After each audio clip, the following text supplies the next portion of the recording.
안녕하십니까. 행복한 안식일입니다. 3월의 첫 안식일 방송을 통하여 예배 함께 하시는 여러분 모두를 예수님의 이름으로 환영합니다. 지난 한 주도 건강하고 평안하셨습니까? 우리는 지난 한 주 동안 사경회로 총 9시간에 걸쳐서 성소에 관한 연구의 시간을 함께 가졌습니다. 지난 안식일 오후 교회에서 있었던 2부 예배 시간에 짧은 시간이었지만 사경회를 통해서 얻은 내용을 함께 나누는 동안 지난 시간들의 감동이 다시 되살아나는 유익한 시간을 함께 했었습니다. 말씀으로 영적인 힘을 얻으셨으니 이제 새롭게 다가온 3월 그리고 남은 2021년 한 해도 더욱 믿음 안에서 전진하는 우리 모두 되기를 간절히 바랍니다. 오늘은 고린도후서 12장 9절로 10절 본문으로 열등감으로부터 자유로워지려면 이라는 제목으로 이 시간 성령님의 인도하심을 초대하겠습니다. 말씀을 시작하기 전 다 함께 머리 숙여 기도하겠습니다. 하늘에 계신 저희들의 아버지 하나님, 축복의 안식일, 지난 한 주간에 나의 삶을 억누르던 모든 인생의 고민과 걱정, 짐을 예수님의 발 아래 내려놓습니다.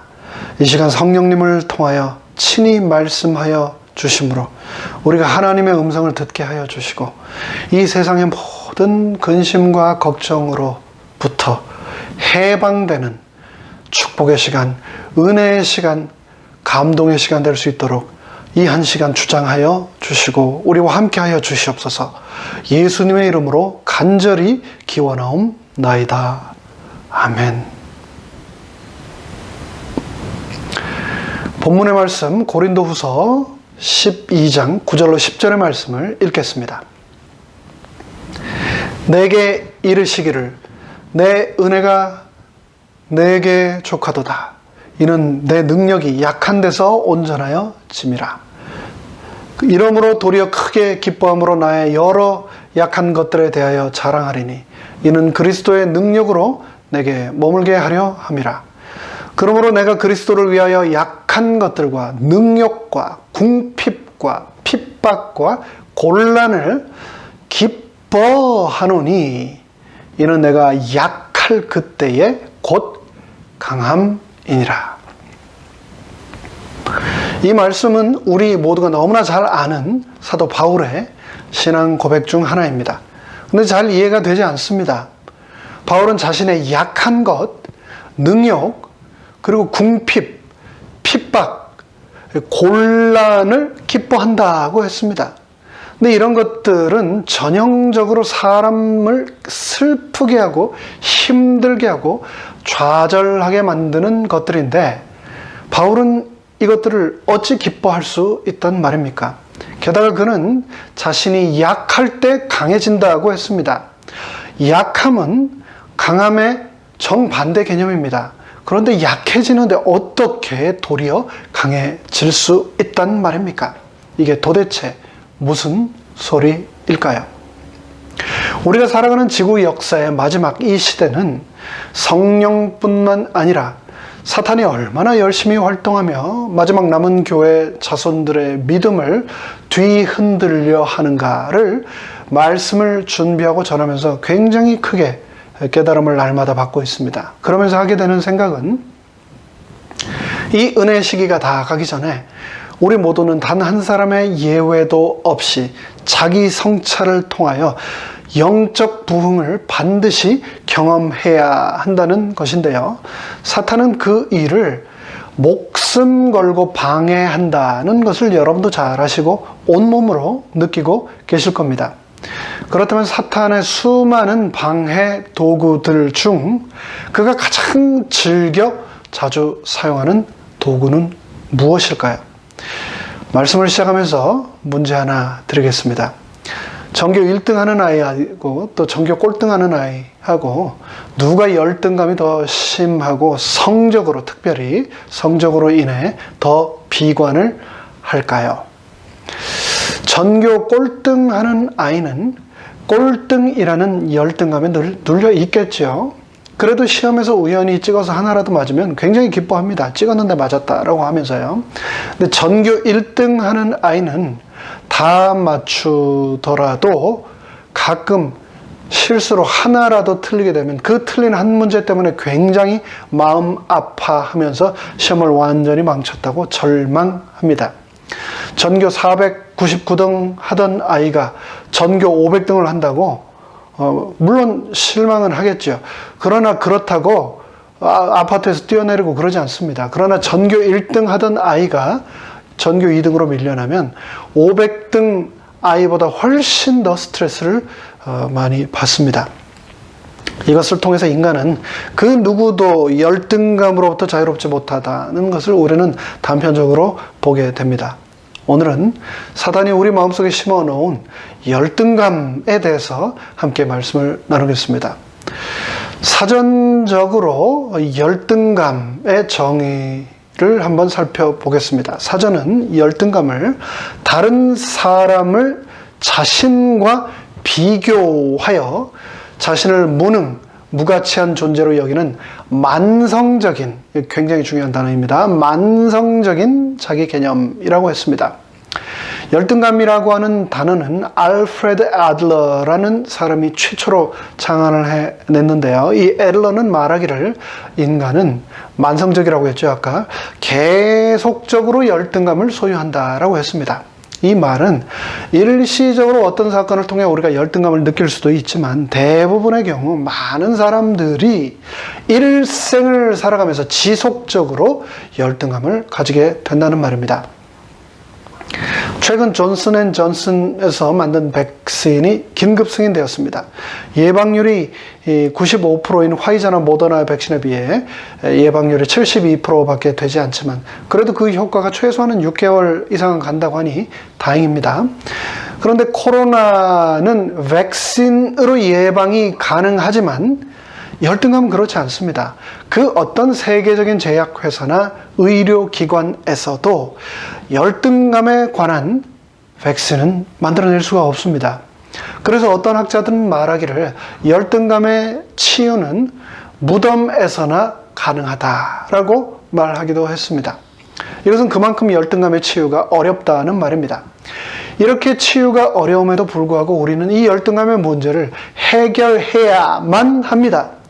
만약 열등감을 해소하지 못하고 살 경우에는 우리는 열등감에 평생 눌려서 살게 될 뿐 아니라 종국에는 이 열등감의 노예로 살게 됩니다. 이 열등감 때문에 사단의 종노릇을 하게 되는 경우도 얼마나 많은지 모릅니다. 이 열등감을 해소하지 못하면 인생은 결코 행복할 수 없으며 신앙생활에 있어서도 조차 우리의 모든 감사와 기쁨을 이 열등감이 송두리째 빼앗아 가게 됩니다. 이것이 심하면 결국은 정신질환으로 이어지고 그래서 종국에는 삶이 완전히 파괴됩니다. 그렇다면 열등감이 생기는 원인은 무엇일까요? 학자들은 그 원인을 환경에서 찾습니다. 너무나 많은 환경적인 요소들이 있겠습니다만 그 중에서도 부모님이 계시지 않은 환경에서 성장하면 부모를 가진 친구들에게 열등의식을 느끼게 되는 경우가 있습니다. 또 어릴 때 가정 형편이 좋지 못하여 가난하게 성장한 경우에도 부유하게 성장한 친구들을 만나면 열등감을 가지게 되는 경우가 또 있습니다. 또 부모가 다 계시고 경제적으로 넉넉할지라도 사랑을 받지 못하고 성장하면 열등감을 가지게 될 수도 있습니다. 요셉의 형들은 요셉보다 열등감이 굉장히 심했습니다. 그런데 이 요셉의 형들은 전부 부모가 다 있었고요. 게다가 경제력도 출중한 집안의 자녀들이었습니다. 하지만 그들은 다 열등감 덩어리들이었습니다. 아버지의 사랑을 충분히 받지 못했다고 생각했기 때문입니다. 동생 요셉을 노예로 팔아버리게 되는데 그 원인은 바로 열등감 때문이었습니다. 학교 다닐 때 공부를 잘 하지 못하는 경우에도 열등감을 가질 수 있습니다. 요즘 한국에서 학폭이라고 그러죠. 학교 학교 폭력이 심각한 문제가 되고 있는 모양입니다. 인기 유명 연예인이나 운동선수를 가리지 않고 이로부터 자유로운 사람이 별로 없는 것 같습니다. 근데 학교에서 소위 일진이라고 하는 친구들을 괴롭히는 아이들은 대개 모범적이고 공부 잘하는 전교 1등하는 그런 아이들은 거의 없습니다. 괜히 자기보다 공부 잘하는 아이들을 보면 자신들에게 아무 말하지 않고도 아무 피해도 주지 않았는데도 괴롭히고 싶다든가 아니면 반대로 그 공부 잘하는 아이들에게 위축된다든가 하는 식으로 열등감을 표출하게 됩니다.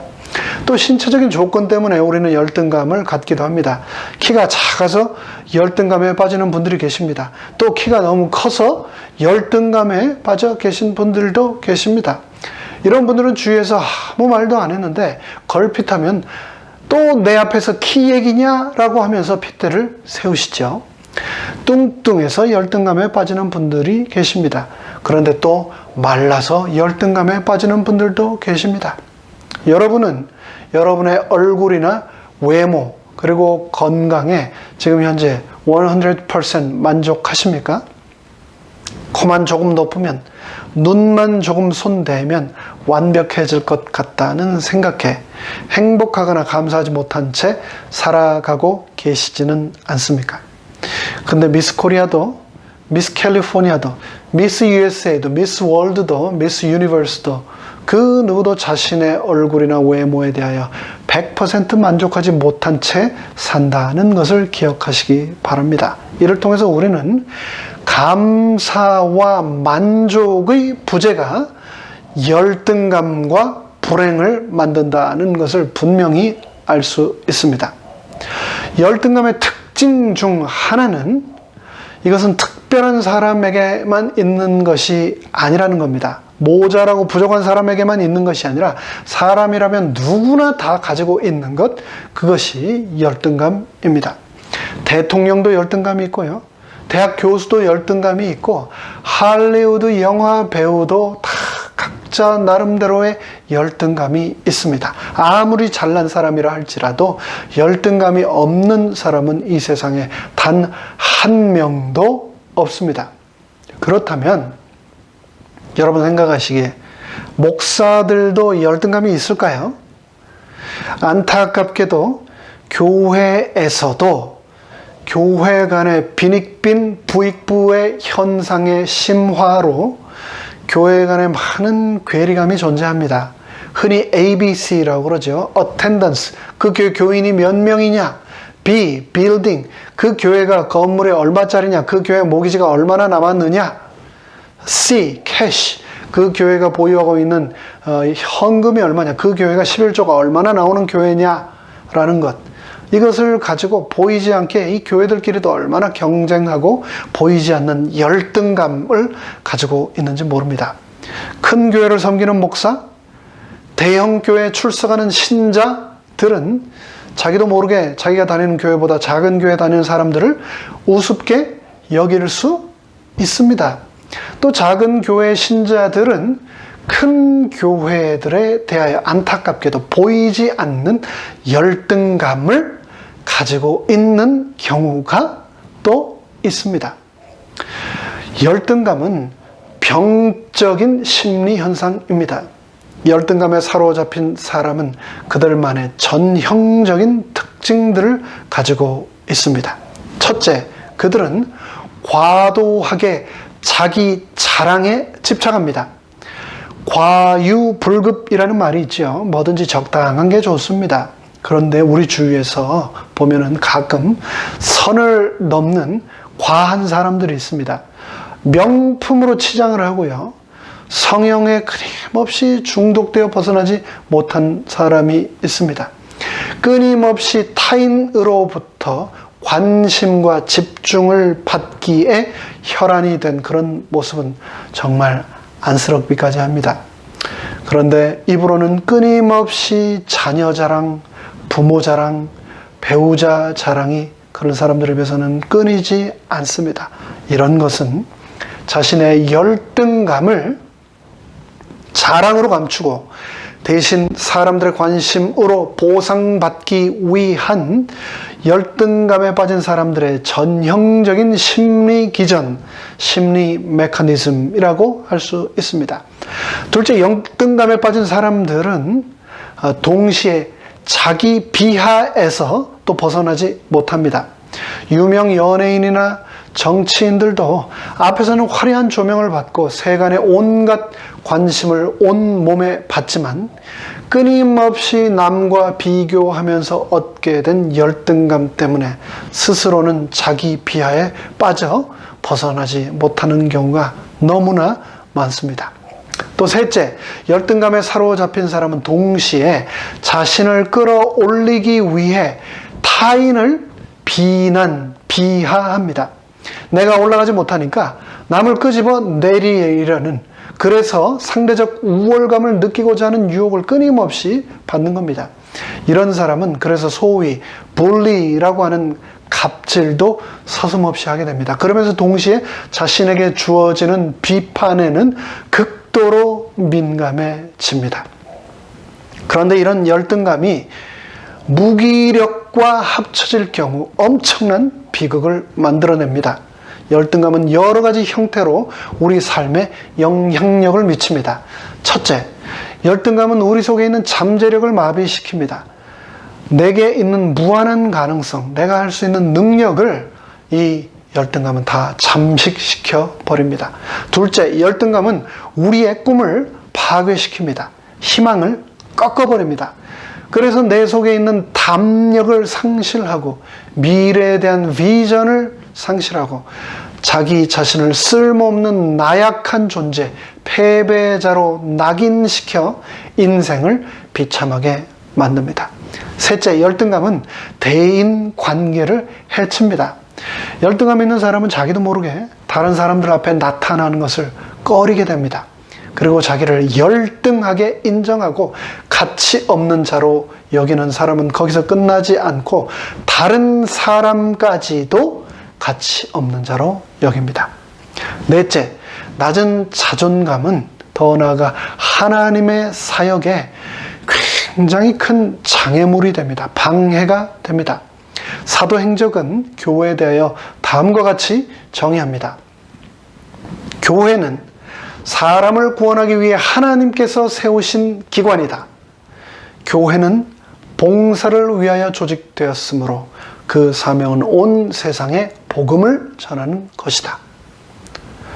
교회는 영혼을 구원하기 위해 하나님이 직접 세우신 기관입니다. 교회는 분명하죠. 봉사를 위해 조직되었고 교회의 사명은 온 세상에 복음을 전하는 것이라고 했습니다. 이렇게 교회의 정의와 존재 목적이 분명함에도 불구하고 교회 안에 열등감에 사로잡힌 사람이 있다면 교회가 이 모든 원래의 사명을 원활히 수행하지 못하고 너무나 많은 에너지를 열등감에 사로잡힌 사람들을 달래느라고 다 소모해 버리고 합니다. 열등감의 대표적인 증상들 중 하나는 화를 잘 내는 건데요.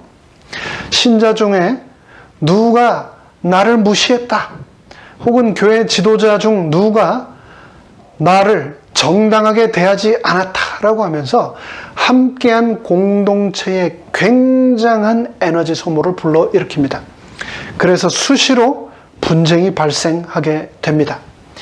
교회에 싸움과 다툼이 생기면 그것을 말리고 그 불을 끄느라고 교회의 모든 에너지와 동력이 거기 다 소진되고 결국 교회는 선교와 봉사할 힘을 잃어버리게 됩니다.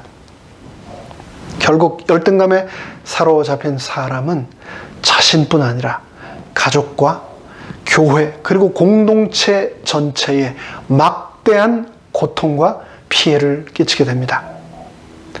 우리 모두는 하나님의 눈에 너무나 소중하고 존귀한 존재인데, 그래서 곧 오실 예수님의 재림 후에 천국의 면류관을 받을 사람인데도 불구하고 나는 못났다, 나는 무시당했다, 나는 중요하지 않은 사람이다 라는 사탄의 거짓말에 사로잡혀서 거기서 벗어나지 못하고 허우적된다면 하나님께서 얼마나 마음이 아프실까요? 그러면 왜 이런 일들이 생기게 될까요? 왜 열등감에 우리는 사로잡히게 되는 것일까요? 가장 근본적인 원인은 열등감에 사로잡힌 사람은 온통 모든 관심이 자기에게만 집중되어 있기 때문입니다. 그렇기 때문에 열등감은 일종의 애정결핍 현상 중에 하나라고 할 수 있습니다. 내가 상대방에게 받아들여지지 않는다는 스스로의 믿음이 열등감의 가장 근본적인 원인입니다. 그 열등감 때문에 다른 사람과 진심으로 교감할 수 없게 되고, 그렇기 때문에 어디서도 진정한 소속감을 얻지 못하게 됩니다. 그렇다면 어떻게 우리는 이러한 열등감으로부터 극복할 수 있을까요? 이러한 열등감을 극복하기 위해서 우리는 내 능력, 내 외모, 내 배경과 상관없이 나 자체로 이미 충분한 존재의 의미가 있다는 것을 자각해야 합니다. 그러기 위해서 우리는 예수님께서 우리에게 주신 약속을 기억해야 합니다. 주께서 내 장부를 지으시며 나의 모태에서 나를 조직하셨나이다. 내가 주께 감사하오면 나를 지으심이 신묘막측하심이라. 주의 행사가 기이함을 내 영혼이 잘 아나이다. 내가 은밀한 데서 지음을 받고 땅의 깊은 곳에서 기이하게 놀랍게 지음을 받은 때에 나의 형체가 주의 앞에 숨기우지 못하였나이다. 여기서 우리가 오랫동안 잊고 지냈던 하나님께서 나를 향하여 부르시는 우리의 애칭이 등장합니다. 그것은 바로 신묘막측입니다. 영어 성경에서는 이를 I am fearfully and wonderfully made 라고 기록하고 있습니다. 그렇기 때문에 나는 하나님의 눈에 세상 그 누구보다도 존귀하고 보배로운 자라는 것을 잊지 말아야 하겠습니다. 너희에게는 오히려 머리털까지 다 세신 바 되었나니 두려워하지 말라. 너희는 많은 참새보다 세상의 그 무엇보다도 귀하니라. 예수님이 말씀하셨습니다. 지난 몇 년간 제 개인적으로 일어난 신체적 변화 중 하나는 머리숱이 그 전에 비해서 현저하게 줄어든 것인데요. 그 덕분에 머리 감는 시간도 좀 줄어든 것 같고, 그래서 샴푸도 좀 덜 들어가는 것 같습니다. 하지만 여전히 저는 제 머리카락이 몇 개인지 모릅니다. 그런데 하나님께서는 나도 모르는 내 머리털까지도 다 세실 정도로 나에게 지대한 관심을 가지고 나를 사랑하신다고 성경은 말씀하고 있습니다. 그 말씀을 하신 예수님께서는 또 다음과 같이 우리에게 말씀하셨습니다. 예수께서 이르시되 할 수 있거든이 무슨 말이냐? 믿는 자에게는 능치 못할 일이 없느니라. 그 말씀을 굳게 믿고 살았던 사도 바울도 다음과 같이 말했습니다. 내게 능력 주시는 자 안에서 내가 모든 것을 할 수 있느니라. 기드온이 자기의 열등감을 극복하고 하나님의 용사로 쓰임받을 수 있었던 것은 그가 기도를 통해 하나님을 개인적으로 직접 만났기 때문입니다. 출신 지역과 능력의 한계로 말미암는 열등감을 가지고 있었던 예레미야 선지자도 하나님을 개인적으로 만났기 때문에 열등감을 극복하고 사명을 감당할 수 있었던 겁니다. 누가복음 19장에 보면 우리가 잘 아는 키가 작은 삭개오가 나옵니다. 그는 키가 너무 작았기 때문에 그 컴플렉스를 이겨내기 위해 세리장이 되었습니다. 매국노라는 욕을 먹으면서까지도 자신의 열등감을 돈으로 극복하려고 돈에 자신의 인생과 목숨을 걸었던 겁니다. 그러던 어느 날 예수님이 자기 동네를 지나가신다는 소문을 듣고 예수님을 만나기 위해 밖으로 나갔습니다. 그런데 사람들이 너무 몰려와 키 작은 그는 예수님을 볼 수가 없었습니다. 그래서 그는 자존심을 버리고 나무 위로 올라갔지요. 그런데 그때 지나가던 예수님은 나무 위에 있는 삭개오를 바라보시며 삭개오야 속히 내려오라. 내가 오늘 너의 집에 유하여야 하겠다라고 말씀하셨습니다. 그는 그날 주님을 만났습니다. 주님을 만난 순간 삭개오의 모든 열등감의 상처가 치유되었습니다. 온통 자신을 향하여 있던 자기의 시선을 들어 예수님께로 향하자 그의 마음속의 모든 상처가 치유되었던 것입니다. 열등감이 치유되므로 그는 돈의 노예로 살아가던 삶에서 자유를 얻게 되었습니다. 그래서 그는 예수님께 말했습니다. 삭개오가 서서 주께 여짜오되 주여 보시옵소서 내가 내 소유의 절반을 가난한 자들에게 주겠사오며 만일 네 것을 토색한 일이 있으면 4배나 갚겠나이다. 상처에서 치유되어 열등감에서 자유를 얻으면 돈으로부터 자유를 얻게 됩니다. 타인의 시선으로부터도 자유를 얻게 됩니다. 불안과 염려로부터도 자유를 얻게 됩니다. 그리고 세상의 모든 관계로부터도 우리는 자유를 얻게 됩니다. 삭개오처럼 나의 인생도 내 가정도 이 교회도 열등감으로부터 자유를 얻음으로 변하기를 간절히 바랍니다. 그렇게 되기 위해서 우리는 예수님을 개인적으로 인격적으로 말씀과 찬양과 기도를 통하여 반드시 만나야 합니다. 말씀과 기도를 통하여 예수님을 만나기 위해 우리는 날마다 개인적으로 시간을 떼어 그분께 드려야 합니다.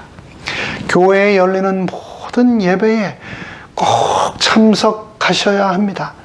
기도의 시간에 성경 연구의 모임에 열리를 제치고 꼭 참석하셔야 합니다. 하나님께서 약속하신 젖과 꿀이 흐르는 축복의 땅을 눈앞에 두고 모세는 12 정탐꾼을 그곳에 보냈습니다.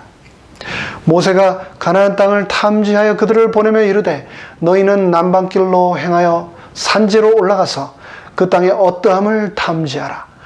40일 동안의 땅을 탐지하기를 마치고 돌아와 모세에게 보고하여 가로되 당신이 우리를 보낸 땅에 간즉 과연 젖과 꿀이 그 땅에 흐르고 이것은 그 땅의 실관이이다.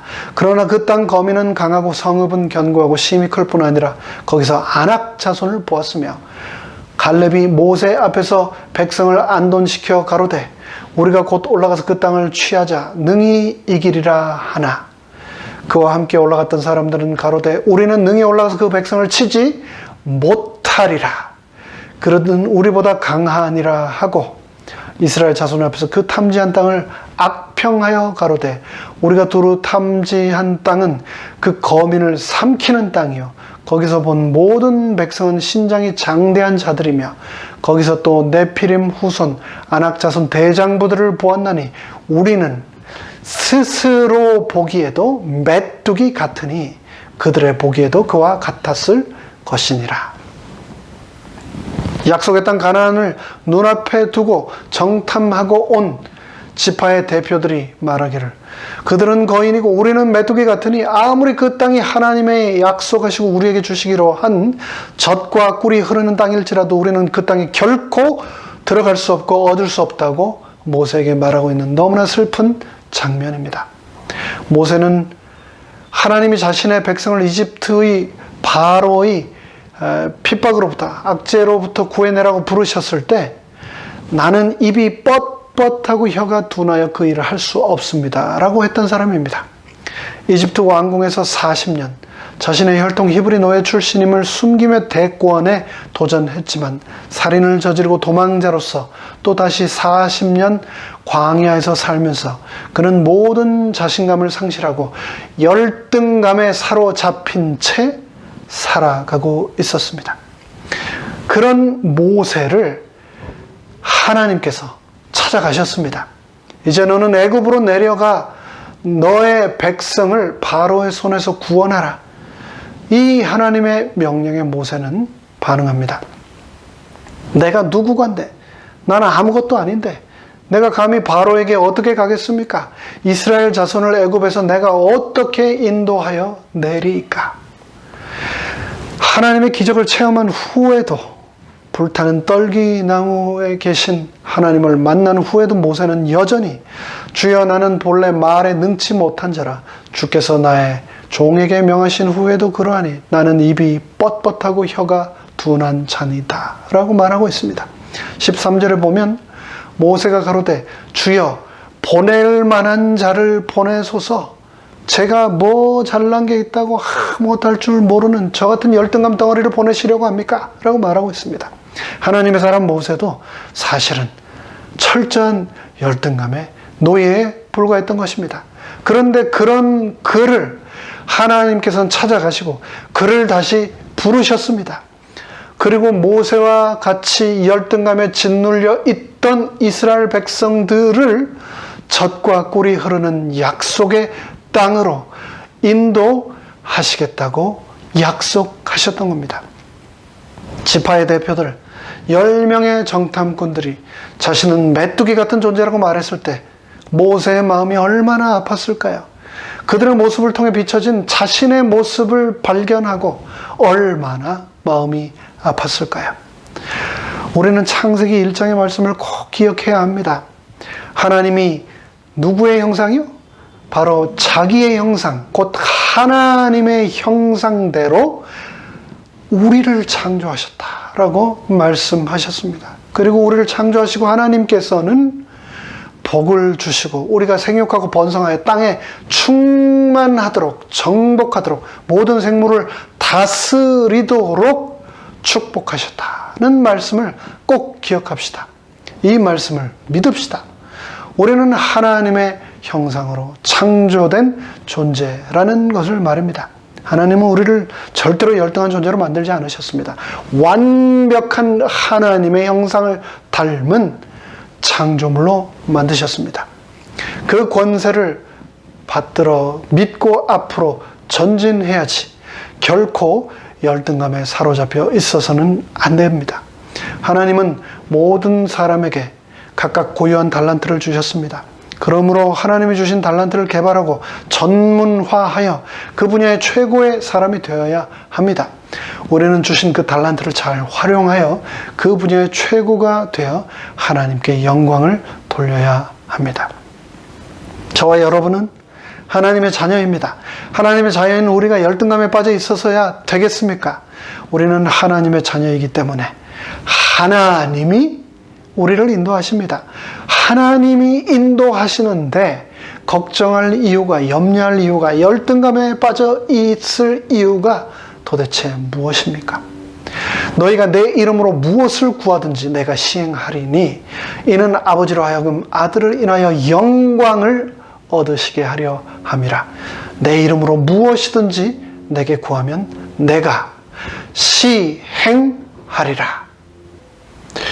우리가 예수 이름으로 기도하면 하나님이 응답해 주시는데 왜 우리가 열등감에 빠져 있어야 합니까? 질문 하나 또 드리겠습니다. 우리에게 그토록 열등감을 심어주기 위해서 몸부림치는 그 사탄, 그렇다면 그 사탄에게는 열등감이 있을까요? 없을까요? 사탄은 온통 자신의 능력, 자신의 지위, 자신의 인기만을 위하여 온통 자신의 시선이 자기에게만 집중되어 있었던 그 집착에서 벗어나지 못하였던 열등감 덩어리였습니다.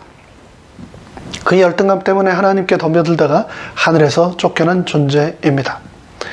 광명한 빛과 같이 아름다운 존재로 창조받았음에도 불구하고 열등의식의 노예로 사로잡혀 있었던 사탄은 하나님의 보좌를 넘보다가 쫓겨났습니다.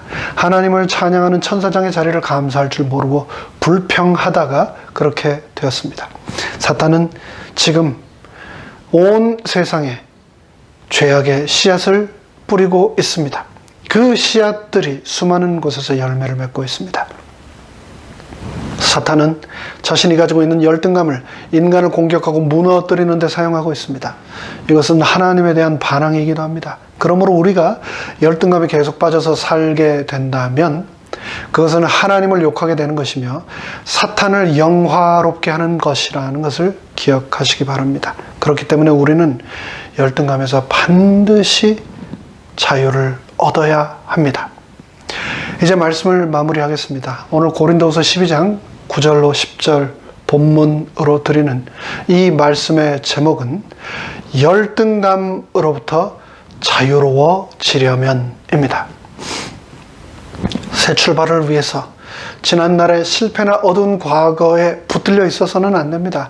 아무리 단점과 부족이 많은 사람이라도 분명히 장점이 있고 긍정적인 면이 있습니다. 아무리 작고 연약한 교회일지라도 모든 교회는 그 교회를 세우신 하나님의 뜻이 있고 그 교회를 통하여 이루고자 하는 하나님의 사명과 사역이 있습니다. 그런 밝은 곳을 기억하며 내일을 긍정적으로 바라봐야 합니다.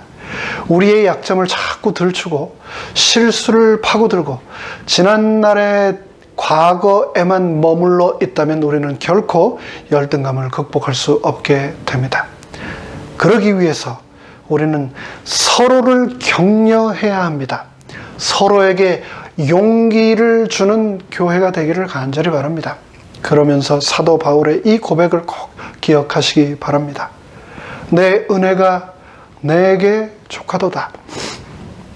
이는 내 능력이 약한 데서 온전하여 짐이라 하신지라. 이러므로 도리어 크게 기뻐함으로 나의 여러 약한 것들에 대하여 자랑하리니 이는 그리스도의 능력으로 내게 머물게 하려 함이라.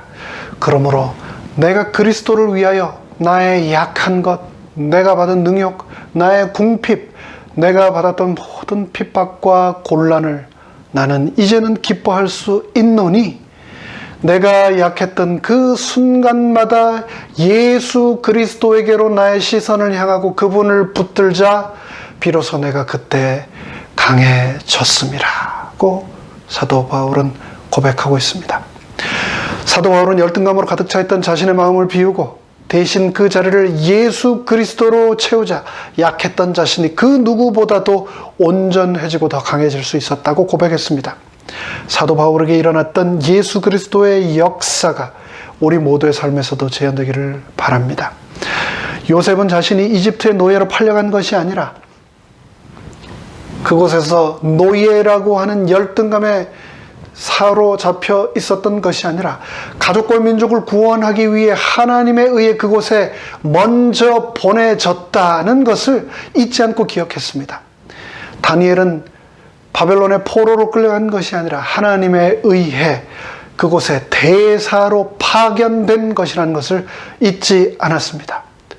포로와 노예라는 열등감의 조건들이 하나님의 뜻을 발견함으로 그들에게는 엄청난 축복이 되었습니다. 어떤 사람은 열등감 때문에 좌절하고 포기하는데 어떤 사람은 똑같은 그 열등감이 삶의 원동력이 됩니다. 진짜 문제는 그렇기 때문에 열등감 자체가 아니라 열등감을 대하는 우리의 태도에 달려있다는 것을 기억하시기 바랍니다. 사탄이 여러분을 야유하고 여러분의 약점을 들추어내고 그 열등감으로 여러분을 억누르고 모욕하려고 할 때 삶이 주는 그 공을 향하여 여러분을 향하여 날아오는 그 공을 향하여 멋지게 장외 홈런 한번 때려주시기 바랍니다. 너는 두 번 다시 일어나지 못해 라는 사탄의 저주를 보란듯이 날려버리시기 바랍니다. 응원받는 가운데 홈런을 치는 것보다도 야유받는 가운데서 홈런 치는 것이 훨씬 더 멋진 삶인 것처럼 하나님께서는 분명히 내 인생의 열등감들을 사용하셔서 축복으로 바꾸실 것입니다. 사도 바울처럼, 요셉처럼, 다니엘처럼, 그리고 삭개오처럼 내 열등감은 하나님께서 나를 축복하실 수 있는 조건들이다는 것을 기억하십시오. 내 열등감의 조건들 때문에 예수께서 내 안에 임하신다면 그것은 내 인생 최고의 축복이 될 것입니다. 예수님을 내 마음속에 모시고 그분과 항상 동행하심으로 우리의 시선이 항상 예수님에게만 머무므로 열등감으로부터 자유롭게 되시기를 간절히 바라며 말씀을 마칩니다. 다 함께 머리 숙여 기도하시겠습니다. 하늘에 계신 아버지 하나님, 부족하고 흉허물 많은 저를 위하여 독생자 예수 그리스도를 보내주시고 그 보혈로 구원해 주셔서 감사합니다.